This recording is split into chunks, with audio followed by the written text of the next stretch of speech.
മാഷിമാരറിഞ്ഞു. സന്തോഷം കിട്ടി. വിഷമം പങ്കുവച്ചു.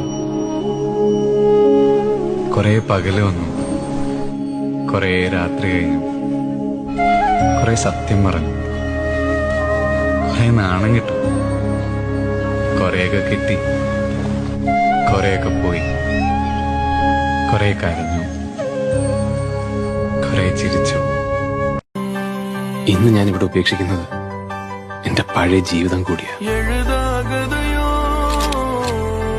സ്നേഹിക്കുന്നൊരു പെണ്ണുണ്ട്, കൂട്ടുകാരനുണ്ട്,